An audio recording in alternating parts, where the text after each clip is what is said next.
Nintendo is doing everything but announcing the next console. The inner machinations of Nintendo's mind are an enigma, at least to the fan base. It's been 6 months or so since they announced that the Switch 2, or the successor to the Switch, is actually coming. And we have zero news, but we have all sorts of other announcements, which kudos to Nintendo for giving us more stuff to do as we wait for the successor, but also just show it to us already. But I can be patient. I get it. I can wait. I don't mean to sound forceful, but you know, I kind of want to know now. If you didn't know already, Nintendo has said that the next console is coming, of course, but they only gave us a time frame of they would reveal it within the fiscal year. Fiscal year. And that leaves a lot to the imagination in terms of when exactly. In hindsight, we probably should have just figured that they were going to wait until the last possible moment.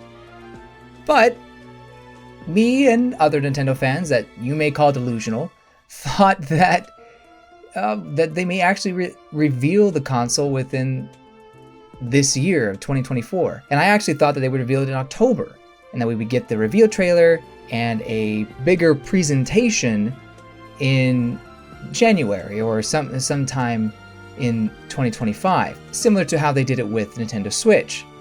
But that's obviously not the case. And maybe it was folly of me to think that they would just go ahead and repeat what they did before. But it worked so well, and I thought that Nintendo, being creatures of habit, would want to try to copy that in some way. But of course, as I said earlier, the inner machinations of Nintendo's mind are an enigma. Who am I to try to guess what they're thinking? But that being said, I do think it's going to happen before the end of the fiscal year at the end of March.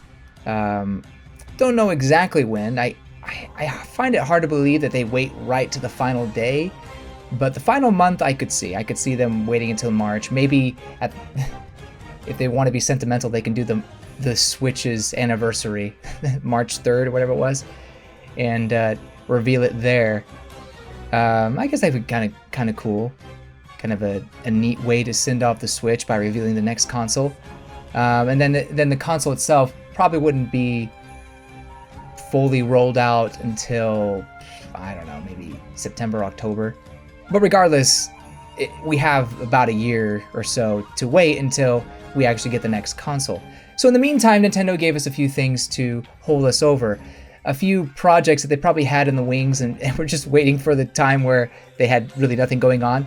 This year's kind of been a dry spell for Nintendo in some ways. There were some really, really cool games that came out, a lot of remasters, some neat entries into new franchises like Princess Peach getting her own game. But it was a lot of titles that you wouldn't call system sellers, if you will. Or even things that weren't games. For example, Alarmo. Alarmo is going to be the first one we talk about. Alarmo is just one of these ideas that it's so surprising that they did, but at the same time it's not. It feels very Nintendo to come up with this very specific alarm clock that has this functionality, or I should say limited functionality. It only is an alarm clock. That's it. I guess it tracks your sleep a little bit, at least your movement while you sleep. But it's very Nintendo to try these new lifestyle type toys, or I guess I shouldn't call it a toy, lifestyle type of hardware. They've always been pushing for that leg of their business for, well, at least I shouldn't say always. They've been pushing for that for a while, and this is just an extension of that. And who knows how long they've had this for, waiting for the technology. But I am one of the fools who decided to pick it up. I have no control over myself and what Nintendo tells me to buy. I have a little bit of control, but when it comes to a new toy like this, I can't help but buy it. Well, to be fair, actually, I am one of those people that probably needed an alarm clock like this. I have my phone, but I think having your phone as your alarm is sometimes not the best, particularly since the snooze button is just so easy to press. Yes, a lot of other alarm clocks have a snooze button, but Alarmo has features where it's easier to not ignore the alarm. Now, I only ever use steady mode, so I'm not too familiar with how gentle, button, and moderate mode work. But that being said, steady mode is what I want out of the alarm. I want to be woken up, I want to be forced up, I want the alarm to keep going in some way if I'm not fully awake, and it kind of forces me to start my day without going back to sleep, which had unfortunately kind of been my routine as of late. It's helped me have better wake up times. It hasn't really improved my sleep per se, but it definitely has helped me wake up when I want to wake up and not just go back to sleep and hit the snooze button, or reverse that order. And the alarms are pretty nice. As a Nintendo fan, I get to go through various sounds from certain games. Haven't really had an update to the chimes, but it's technically not out in the market yet. Have to wait until January or sometime in the beginning of 2025. I was able to pick it up because I have the Nintendo Switch Online account or whatever. So for that reason, I was able to purchase it and been using it since then. So maybe when it officially comes out on the market everywhere, that they'll start adding more chimes. But I've been going through them progressively and deciding which ones I like more and things like that. Being a Zelda fan, I tend to like the Breath of the Wild one. I think it just kind of fits as alarm sounds in some cases. I mean, there are some chimes that are better than other. Getting attacked by the Great Fairy, yeah, that's not the way I like to wake up.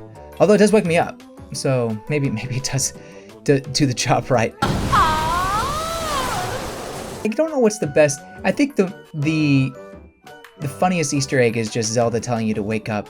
Wake up, Link. Wake up. I've gone through most of the chimes, but I haven't done the Ring Fit Adventure ones. I'm interested to do that. Although the ring guy, he scares me. Your sweat is so shiny and beautiful. It's a neat little product that kind of looks like it's using leftover parts. I mean, the screen itself is just a rectangle, even though it's supposed to be a circle. Like, the face is a circle, and yet the screen is a rectangle. Like it's a tiny Switch face. I don't get that. There's a big bezel on it. I kind of wish it was the entire screen, but that's just me being picky. I don't know what they would do with the entire screen. You try to use it more, maybe? I don't know. Anyway, it's a neat little product. I don't expect people to all have one. It's not something that you can't get elsewhere. Like, what it does is not necessarily unique, but I think it's a fun way to try to improve your waking up habit. So after the internet was kind of reeling about the Alarmo and going up in flames in some way about how do we get Alarmo before the console, the next console, and GTA 6. After that settled down a little bit, Nintendo decided to reveal a new game. Well, technically not a new game, but a remaster of an old game, Xenoblade Chronicles X Definitive Edition.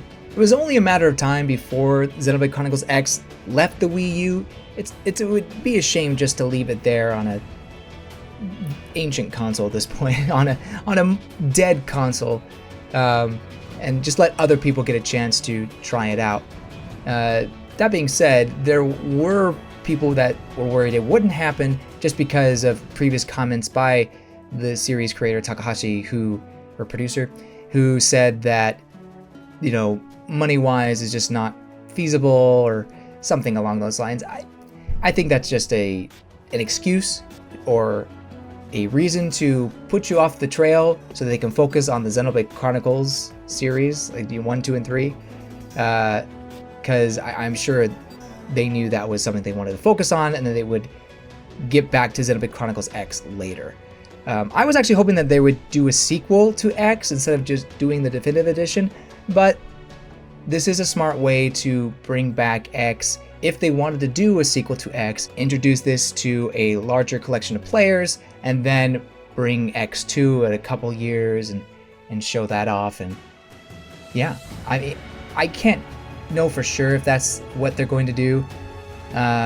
For all we know, they could throw in Xenoblade Chronicles 4 in between that. But I think this is a start of them taking Xenoblade Chronicles X and making it into a different series. Maybe not one that has consistent releases like Xenoblade Chronicles, but something that, you know, it makes it up for the developers and for players just to try something new and be a little bit more like an MMO.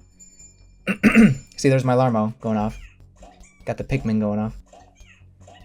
It's nice kind of having these sounds.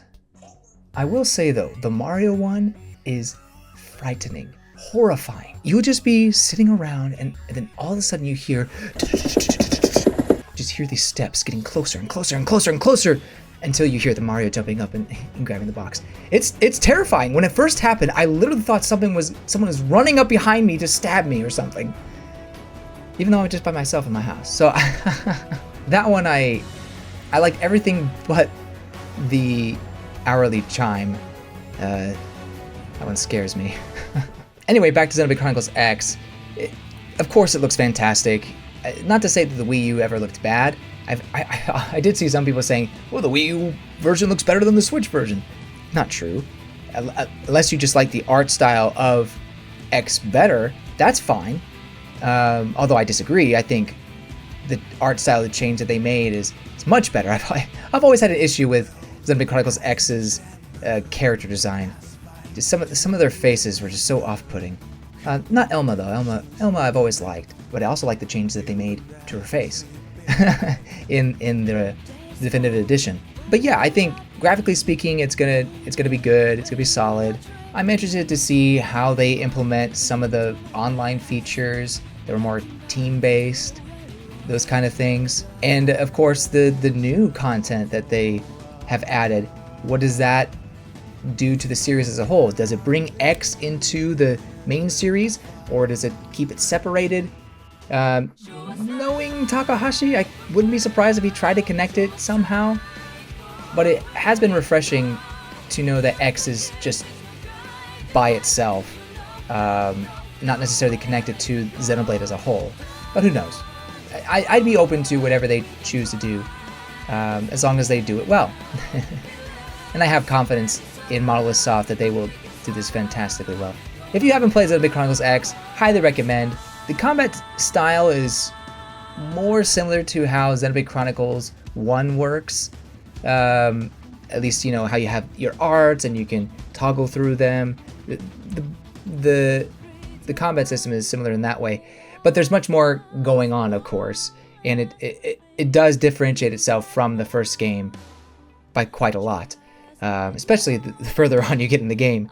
There's a lot to work up to in this one, and the world is quite large. I don't know how it compares to, say, Breath of the Wild. Breath of the Wild might be a tad bit bigger, but this one will have you exploring for a long time. So very excited for it. Glad it's getting its due, and it's not just stuck on a dead console. But can we get Wind Waker and Twilight Princess HD, please, as well? I know we've been asking that for years, but I just don't want to leave that on the Wii U to never come back again. You're announcing all this other stuff besides the next console. Just throw in the Zelda stuff, please. And then a couple days after that, if not the next day, Nintendo announces their own version of Spotify, Nintendo Music. Do you remember how a couple, I don't know if it was months ago or years ago, but a while back, there were purges of Nintendo Music YouTubers getting their music taken down, losing access to soundtracks that we all adore, but Nintendo says, hey, this is our property, stop it. And a lot of people are upset about that. And understandable, because there's just not really a whole lot of ways for us to listen to these songs. But I didn't expect Nintendo to do this, to make their own version of Spotify, let fans listen to Nintendo music whenever they want for free, as long as you have NSO.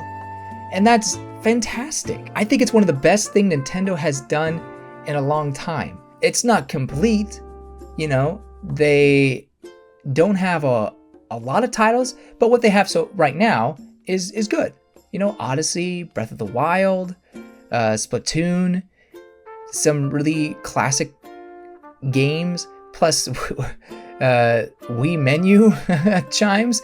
I guess they saw how many people were listening to the Wii Builder music, or the Me Builder music. I think they have a Wii Sports on there now too. So they've been updating it with different series, like maybe, I don't know if it's been once a week or once every other week, but it's fairly consistent, at least more consistent than what they've been doing with NSO. And I think a lot of people were worried it would be more of the trickle effect. And it still is a trickle per se, because it's only one series every so often, but still it's much faster than NSO, and I have that to be grateful for. But you know, they really kind of went above and beyond with this. You can play songs on repeat, you can extend songs, you can have your own playlists. There's just a lot in here that makes a whole lot of sense, and that's somewhat surprising from Nintendo. Sometimes they don't do things that make sense, but not in this case. Now, to those YouTubers who kind of made a living off of uploading Nintendo music, I am sorry that this takes away from what you had, but I also imagine you're kind of happy that this is happening, because this is what you're providing for a long time. Access to music that Nintendo wasn't giving us. And I have seen some YouTubers express their happiness about this. It's like, this is what I've always wanted. But, you know, I appreciate the years that they were there for us while we needed the music, or wanted the music, I should say. And that we had access to Nintendo soundtracks because of them. Never forget that. And, you know, not every series is on there yet, of course. And there's older Fire Emblem games, but not Three Houses. One of my favorite games ever, and one of my favorite soundtracks ever, is not on there. And neither are the Xenoblade games, which have... Xenoblade 2 is the best soundtrack ever. Is that a hot take? Maybe that's a hot take. I should say that for another day. But it's a shame that they aren't there yet. And if we didn't have these YouTubers who had posted them online, then we'd be lost. Well, I have the CDs, but still, at least those CDs were accessible. Not every game has a soundtrack that's easy to access and that we can afford. So thank you, Nintendo Music YouTubers, for your service to the community. You will not be forgotten. Please stay active while we wait for Nintendo Music to update.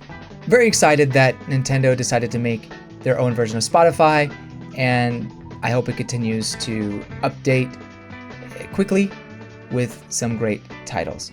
Last thing I'll mention, there may have been some other things here and there, and maybe even some controversies, lawsuits. But the last thing I'll mention here is the Donkey Kong Country Universal Studio reveal. I already have a YouTube video up with my reaction to that video, but I just wanted to give more of my thoughts, and maybe more of my thoughts on the future of Nintendo theme parks. The Donkey Kong Country side is, you know, small even compared to what Super Mario World is, but I think it adds to the entire experience. Even though they announce it as two kind of separate areas, it still is the Super Nintendo world. And so it just kind of adds to the entire experience instead of just being a small one. Obviously, you can just go to Super Mario area and then Donkey Kong Country, but not going to both seems a little silly. Anyway, my point is that while small, I think it really adds a lot of charm and a lot to the whole Nintendo Super Nintendo World experience. And I'm super excited to see what the actual minecart roller coaster is like. Really want to also explore that area. And I actually haven't been to Super Nintendo Land, Super Nintendo World yet. I do want to go eventually and try to make Universal Japan my first one. I don't want to go to the Hollywood one. It's nice that open, but it's so small and doesn't have Donkey Kong Country.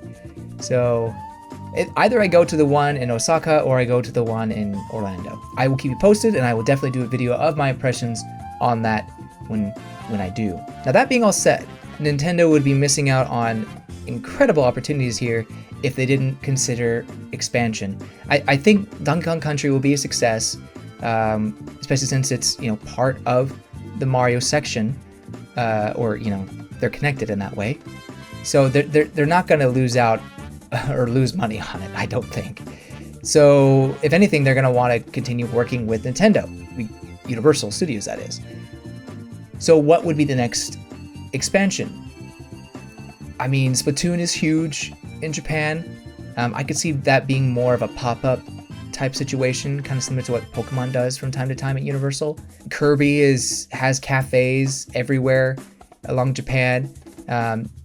Limited runs, but they're there. But I really think Zelda needs to be the next thing. It's such a picturesque area that has so much potential with Hyrule Castle, having the Hyrule Field, just experiencing Link's journey across Hyrule. I think you have a lot of untapped potential there, and to not do that would be a shame, and would be kind of a slap in the face of the Zelda franchise, because it's such a big franchise. And I know I'm biased here because I am a huge Zelda fan, but I think that would be magical, fantastic, and really entice people to join, especially if the movie turns out to be a success.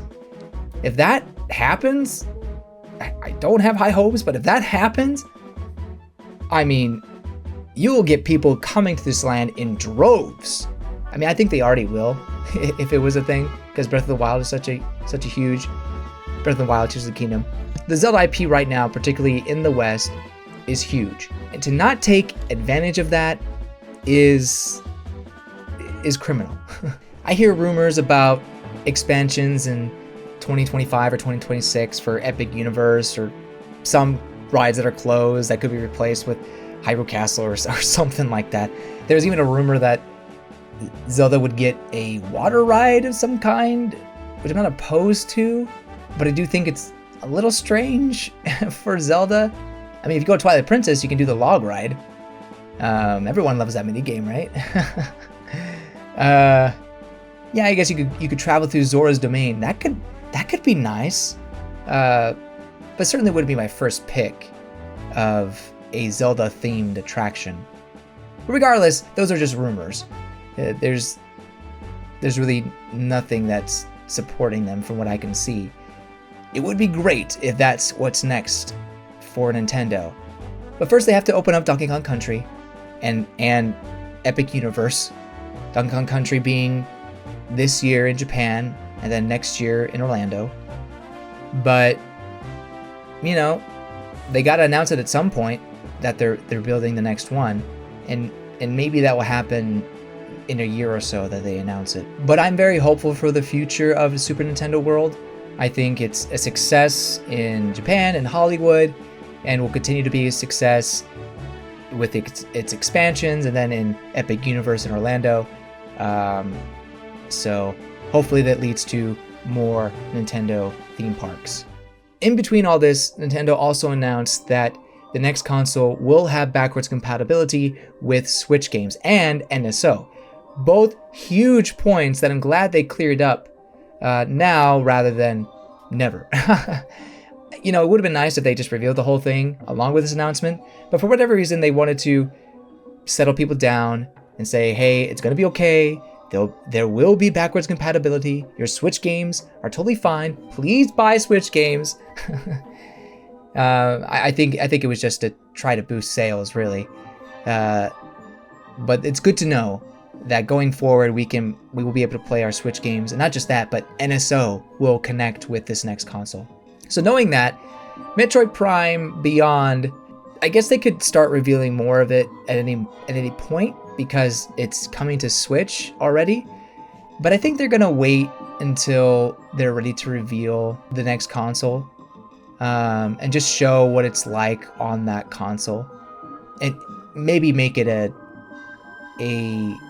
release date title. Who knows? I mean, there could be various reasons why they're waiting, but that's kind of my suspicion. But I could be wrong. And then besides that, there's not a whole lot else, but from the Pokemon Company standpoint, we still have Pokemon Legends ZA, and we just have heard nothing. We know it's coming in 2025, and there was some speculation that it could do a similar thing to Legends Arceus with releasing in 2020, what was it, 2022? Like the beginning of 2022? Or was it 2021? No, I think it was 2022. releasing in that January and then eventually having the next gen later that year. They've said nothing about Legends ZA since it was announced and revealed. That doesn't bode well for an early release date. Clearly they're waiting for the next console to be announced. Now I'm not saying that they're going to announce it and then right away release it. If anything, they're going to give themselves a bit of a buffer.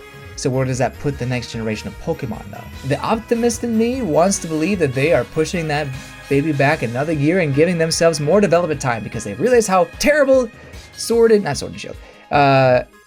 Violet looked and how buggy it was when it came out, and still is really, and said, man, we need more time to develop these things if we're gonna have them open world. But the more realist in me probably just thinks they'll try to push it out at the end of next year still. You know, it's the Pokemon machine, the money machine just can't stop, and you feel bad for the developers that they can't really put everything that they want to or make it as a polished product as I'm sure they want because of that time frame. But it's just the nature of the beast, and they do it to themselves, not giving enough time and not hiring more people. Anyway, not to gripe on that, but I think that because we haven't seen anything from ZA is not coming out for, you know, a few more months into 2025. Maybe, I don't know, April or May. Again, it could depend on when the Switch successor comes out. I definitely don't see the beginning, like right at the beginning of the year, and they need time to market it to get people excited, just like how they do with any other major Pokemon game. But besides that, there's really nothing else to look forward to. I mean, correct me if I'm wrong, but we're kind of left in the dark on a lot of big IPs. Zelda probably won't be getting another one, at least another major one, for a little bit. But Mario Kart and Mario, Smash, those are some big IPs that are due for another run. And that would be perfect for a Switch successor release. I don't expect them all to be released at the same time. I mean, Mario Kart and 3D Mario could be, but Smash would probably be a little bit later. They got to space it out. I'm super excited for the next Switch. Are we calling it the next Switch? The Switch successor, I should say. I love the little nuggets that we've gotten so far with the backwards compatibility and NSO transferring. That's really the only nugget we have. But I really want to know more. I hope Nintendo eventually tells us and doesn't wait till the last day of the fiscal year. But if they do, all we could say is, well, that's a very Nintendo move. Now, what are your thoughts on what Nintendo has been releasing in between the death of the Switch and the birth of their next console? Are you upset with how long Nintendo is taking to reveal the next console? Or are you just chilling, enjoying the vibes, going with the flow, and basking in the glorious last days of the Switch? Let me know in the comments below. Thank you so much for watching. We'll see you later.